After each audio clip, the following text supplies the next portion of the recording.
그 다음 편 24편인데 특별히 24편에서는 3절에 여호와의 산에 오를 자 누구며 그의 거룩한 곳에 설 자가 누구인가 하는 말씀을 주고 있습니다. 여호와의 산에 오를 자가 누구냐, 그 거룩한 곳에 설 자가 누구냐 하는 것이죠. 여호와의 산이라고 하는 것은 시온산을 가리킵니다. 하나님께서 가르치신 이제 시온산. 또 이 여호와의 거룩한 곳이라고 하는 것은 예루살렘 성전을 의미합니다. 그래서 하나님께서 축복하시는 시온산에 오를 자가 누구냐, 그 거룩한 곳에 설 자가 누구냐 하는 거예요. 하나님께서는 이 시온산에서 복을 주시고 하나님께서는 이 거룩한 예루살렘 성전에서 복을 주실 것을 약속하고 있습니다. 특별히 이 시온산 하면 여러분이 잘 아는 대로 믿음의 조상 아브라함이 그 아들 이삭을 바친 그런 장소 아니겠습니까?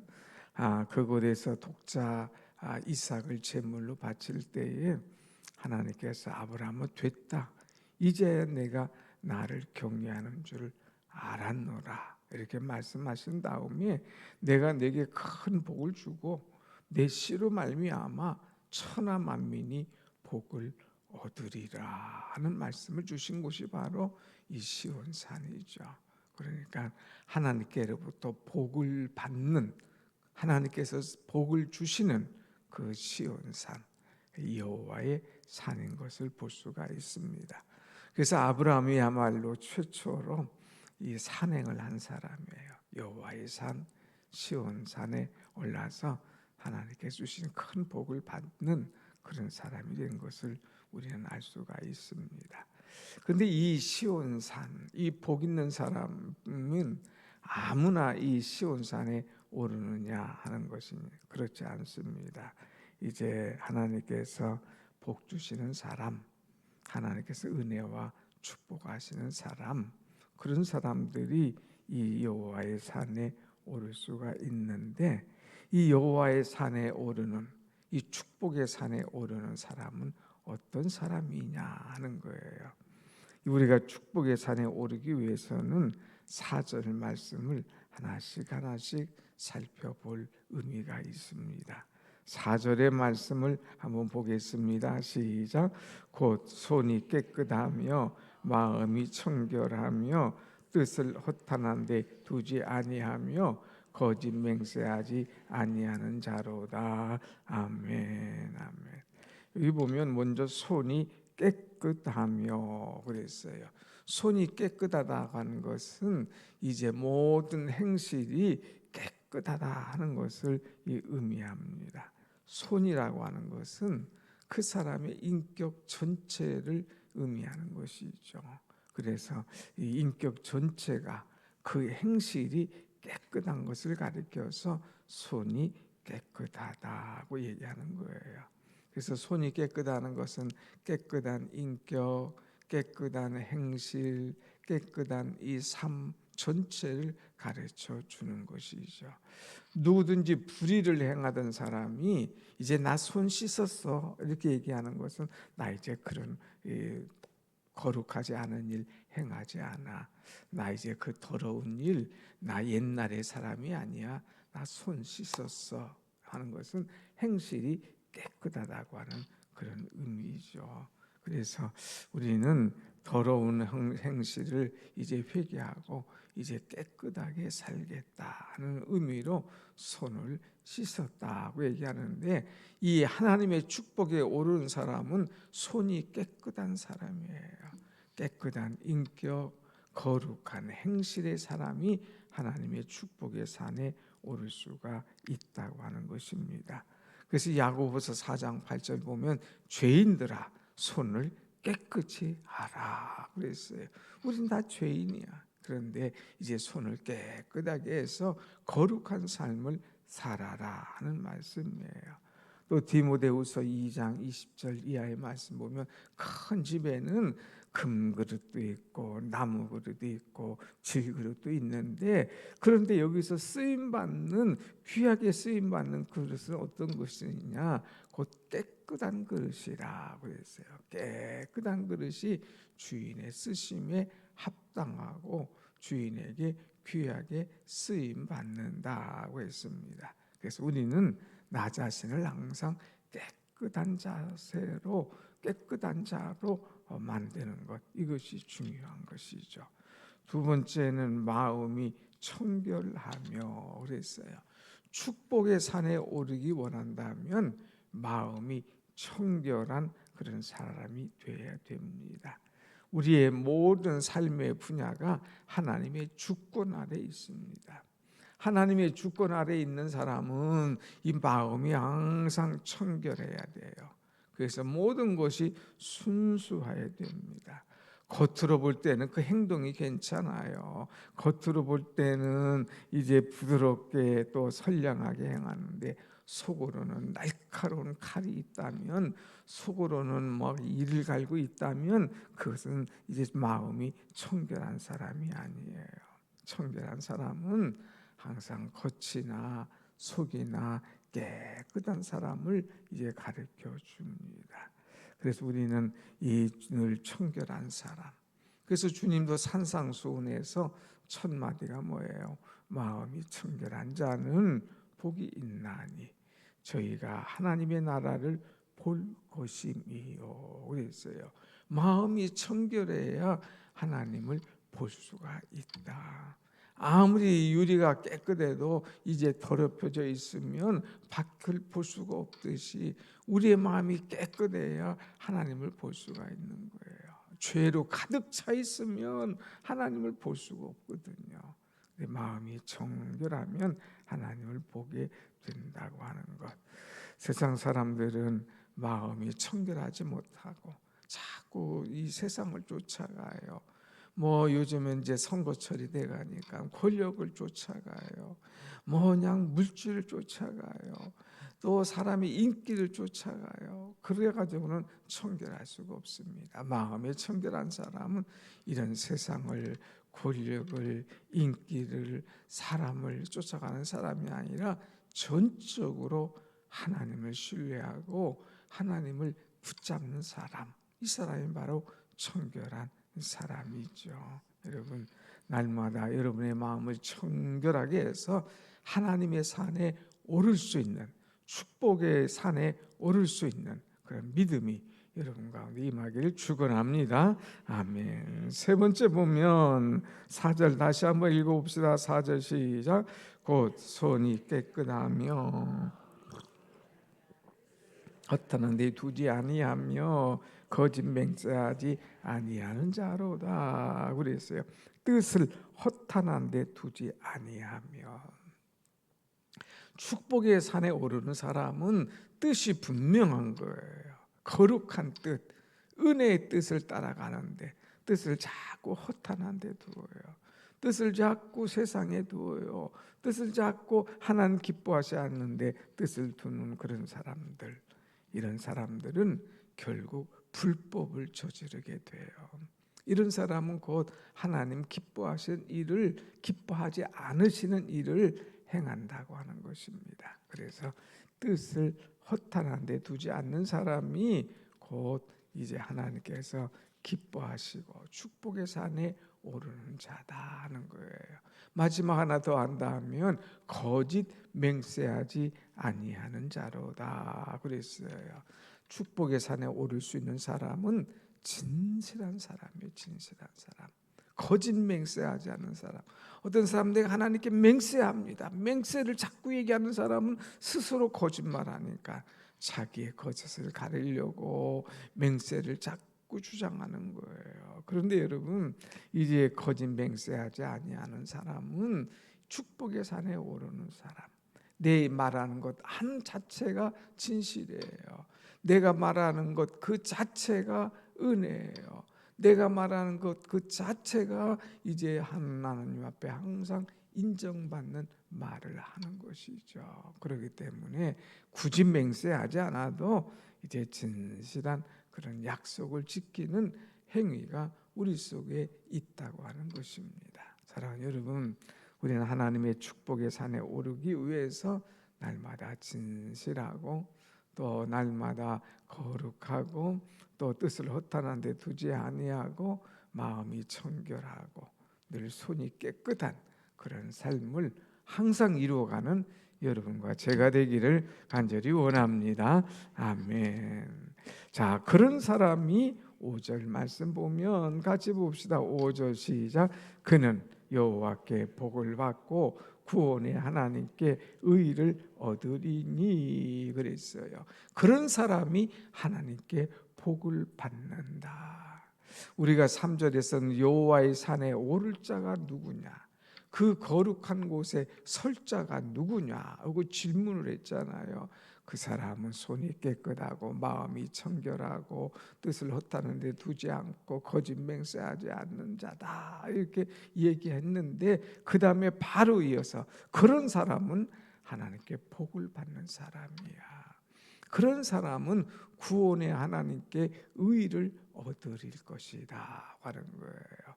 하나님은 복을 주시는 하나님인데 그렇게 행동하는 사람에게 하나님께서 복을 주신다는 거예요. 손이 깨끗한 사람, 마음이 청결한 사람, 거짓 맹세하지 않는 사람, 뜻을 허탄한 데 두지 않는 사람, 이런 사람에게 하나님께서 복을 주실 뿐만 아니라 하나님의 의를 얻게 될 것이다.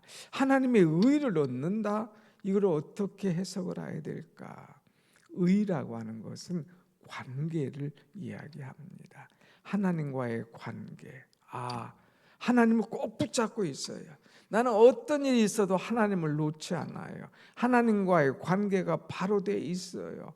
하나님과 늘 동행하는 사람이에요. 그런 사람은 하나님과 동행하는 것 자체가 복 아닙니까? 하나님과의 관계가 그 자체가 복 아닙니까? 하나님께서 다 붙들어 주시고 땅에 떨어질 때 끌어올려 주시는 것이 그것이 은혜요 축복 아닙니까? 그러니까 하나님과의 관계가 흐트러지지 않고 하나님의 의를 이루는 그런 사람이 된다고 하는 거예요.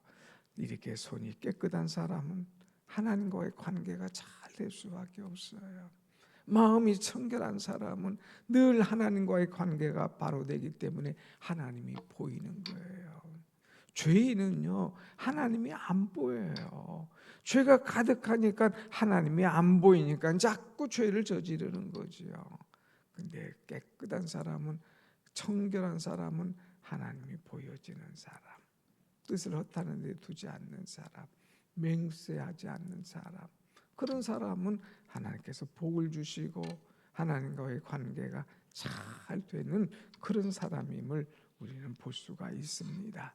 이런 사람의 특징은 뭐냐? 여호와를 찾는 자다 그랬어요. 또 한번 6절 말씀 같이 봅시다. 6절 시작. 이는 여호와를 찾는 족속이요 야곱의 하나님의 얼굴을 구하는 자로다. 하나님을 찾아요. 세상을 찾는 것이 아니라 늘 하나님을 찾는 사람, 하나님께 복을 받고 하나님과 관계가 잘 돼 있는 그런 사람을 한번 주시해 보세요. 그 사람은 하나님을 찾아요. 늘 하나님을 찾아요. 사람을 찾는 것이 아니라 하나님을 찾는 사람, 이 사람이 바로 복 있는 사람인 거예요. 쉽게 예를 든다면 여러분 이 새벽에 나오셨어요? 새벽에는 다 정신 차리고 이렇게 보시지만 주일 예배 나오면 어떤 때는 사람들 이렇게 둘러보면 조는 분 계셔요. 또 어떤 분은 핸드폰 보는 분 계셔요. 어떤 사람 자꾸 그냥 찔뻑찔뻑하면서 옆 사람을 예배를 방해하는 사람이 있어요. 그런 사람을 보는 그 자체가 은혜가 안 되는 거예요. 보는 그 자체가 말씀이 안 들어오는 거예요. 저 사람 왜 예배가 그래? 저 사람은 왜 저렇게 있지? 저 사람 왜 자꾸 맨날 늦게 와? 꼭 늦게 와 그렇게. 자꾸 그런 사람을 볼 때에 스스로 은혜가 안 되고 말씀이 꽉 마음이 탁 닫혀버리기 때문에 말씀이 안 들어오는 거예요. 그런데 그렇게 사람도 있어도 그 사람은 그런 것만 보지만 또 어떤 사람은요 주목하고 저만 뚫어지게 보는 거예요. 심지어는 뭐가 묻은 나를 찾을 정도로 담임 목사의 설교하는 자의 눈을 똑바로 그 얼굴을 주시하는 거예요. 그 사람은 뭐예요?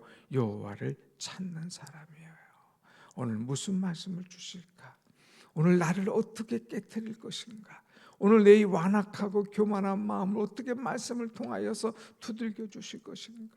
오늘 내가 간절한 기도 제목 가지고 왔는데 어떻게 응답하실까? 여호와를 찾는 그런 심정으로 말씀을 기도하며 듣고 말씀을 사모하는 거예요. 그런 사람에게는 하나님께서 복을 주신다고 하는 것이죠. 성전에 와서도 여호와를 찾지 않고 사람을 찾는 사람, 잘못되는 사람만 찾고 이렇게 저렇게 판단하는 그런 사람이 되지 말고 하나님을 찾는 자가 말씀을 받고 은혜를 받고 복을 받게 될 줄로 믿습니다. 아멘. 또 여기 보면 이 야곱의 하나님의 얼굴을 구하는 자로다. 하나님의 얼굴을 구하는 사람이래. 복 있는 사람은. 이 하나님의 얼굴을 구하는 사람은 어떤 사람이에요? 하나님은 그에게 얼굴을 비추사 은혜를 주실 것이에요. 하나님은 그에게 얼굴을 향하여 비추사 평강을 주시기를 원하노라. 은혜 주실 하나님, 내게 평강 주시길 하나님, 나를 지키시고 나에게 복 주실 하나님, 그 하나님을 구하는 사람, 이 사람이 진정으로 복 있는 사람인데, 여호와를 찾는 족속, 하나님의 얼굴을 구하는 자, 이런 자가 될 것이다 하는 말씀이죠. 오늘 여러분 이 축복의 산에 올라와서 하나님께 주시는 복을 받는 여러분, 특별히 그 복을 받기 위해서 꾸준하게 하나님을 찾고 하나님의 얼굴을 구하는 믿음의 여러분이 되시기를 축복합니다. 아멘. 자, 그러면서 7절부터는 이제 계속돼서 반복되는 말씀이 있어요. 7절 한번 봅시다. 시작. 문들아 너희 머리를 들지어다. 영원한 문들아 들릴지어다. 영광의 왕이 들어가시리로다. 아멘. 9절도 똑같아요. 9절 시작. 문들아 너희 머리를 영원한 문들아 들릴지어다. 영광의 왕이 들어가시리로다. 아멘. 아멘. 문들아 우리의 마음의 문을 열어. 마음의 문을 열어. 문을 열어. 그 문에 왕이 들어가실 거야. 영광의 왕이 들어가실 거야. 그러니까 문을 열어. 문을 열어. 여러분 여기에 들어오려고 하는데 저 앞에 문을 딱 닫아놨다 들어올 수가 없는 거죠. 예수님이 오셨어요. 영광의 왕이 여러분의 마음을 두드리셔요. 그런데 문을 딱 닫아놓으면 들어갈 수가 없는 것 아닙니까? 그러니까 문을 열어. 하나님을 찾아. 그 얼굴을 구해. 그래야 복을 얻을 수 있는 거야. 문을 열어라. 문을 열지어다. 문을 열어. 그래야 영광의 왕이 들어가실 거야 하는 거예요. 사랑하는 여러분, 영광의 왕이 여러분의 마음을 두드리고 있어요. 영광의 왕이 여러분 앞에 서 계셔요. 영광의 왕이 여러분의 마음의 왕자에 앉아 계시길 원해요. 문을 열고 영광의 왕을 기쁨으로 영접하는 여러분의 심령이 되시기를 축원합니다. 아멘. 영광의 왕이 누구냐? 이는 창조하신 하나님이에요. 영광의 왕은 누구냐? 온 우주 만물을 다스리시는 왕인 거예요. 왕. 이 왕. 여러분의 왕이 누구냐? 예수 그리스도. 여러분의 왕이 누구냐? 하나님이 내 인생의 왕인 줄로 믿습니다. 아멘. 이 왕을 영접해라. 이거 영접해라. 여러분 8절 말씀 한번 봅시다. 8절 시작. 왕 영광의 왕이 누구시냐? 강하고 능한 여호와시요 전쟁에 능한 여호와시로다. 아멘. 여호와 이 영광의 왕이 누구냐 하는 것을 세 가지로 딱 표현해요. 강하다. 두 번째는 능하다. 세 번째는 전쟁에 능하다 하는 거예요. 강하신 여호와, 능하신 여호와, 전쟁에 능하신 여호와. 이 여호와를 모실 수 있도록 영접하라. 이거 영접하라. 여러분의 마음을 이 세상의 유혹이 문을 두드리고 있습니까? 여러분의 마음을 혼돈케 하려고 이젠 사단이 문을 두드리고 있습니까? 걱정하지 마십시오. 영광의 왕 예수의 이름으로 이런 것들 물리칠 때에 이런 것들이 도망가는 줄로 믿습니다. 아멘. 그러니까 영광의 왕을 모시고 예수의 이름으로 명하노니 내 마음의 문을 두드리는, 나를 유혹하는, 나를 혼미케 하는 악한 것들아 떠나갈지어다 하고 명령하면 이런 것들 내 앞에 얼씬거리지도 못하는 거예요. 가끔가다 얼씬거리죠. 가끔가다 문을 두드리죠. 고민할 필요 없어요. 떠나갈지어다 하면 되는 거예요. 예수 그리스도는 이 능하신 분이라고 했어요. 이 강하다고 그랬어요. 특별히 전쟁에 강하고 능하다. 악한 것들과 싸워서 이기시는 분인 거예요. 악한 것들과 전쟁에서 맨날 흔들리고 지고 약하고 힘들어할 필요가 없어요. 전쟁에 능하신 여호와, 그분을 붙잡고 나가면 승리케 하신다는 거죠. 그러니까 문들아 열지어다. 너희의 심령의 문을 열어. 이래서 이 능하신 여호와, 이 강하신 여호와, 특별히 전쟁에 능하신 이 여호와를 영접해. 그래서 이 이름으로 모든 것들과 싸워 이겨 하는 그런 메시지를 주고 있습니다. 여러분, 나는 기도를 했는데도 자꾸 약한 것 같아. 나는 사단에게 지는 것 같아. 한 번씩 넘어지는 것 같아. 왜 이럴까? 나는 믿음이 왜 이럴까? 고민하고 자책할 필요 없어요. 전쟁에 능하신 여호와, 그분을 내 마음에 영접하고 그분이 내 마음 중심에 계시고 나는 그분의 이름으로 외치기만 하면 안 되는 것이 없어. 이 확신을 갖고 전쟁에 능하신 여호와 이름으로 담대하게 싸워 이길 수 있는 그런 믿음이, 그런 은혜가, 그런 축복이 오늘 여러분 가운데 임하기를 간절히 축원합니다. 아멘. 여호와의 산에 오를 자가 누구냐 가르쳤어요. 이 복을 받을 자가 누구냐 오늘 가르쳐 주었어요. 이 복을 주시는 여호와 하나님을 찾고 여호와 하나님의 얼굴을 구하는 가운데 하나님께서 우리에게 주신 전쟁에 능하시고 복을 주시고 강하신 이 하나님과 평생을 살면서 늘 승리하는, 내 영혼의 빛이 들어옴을 감사함을 깨닫고 복되게 살아가는 우리 모두가 되기를 간절히 원합니다. 아멘.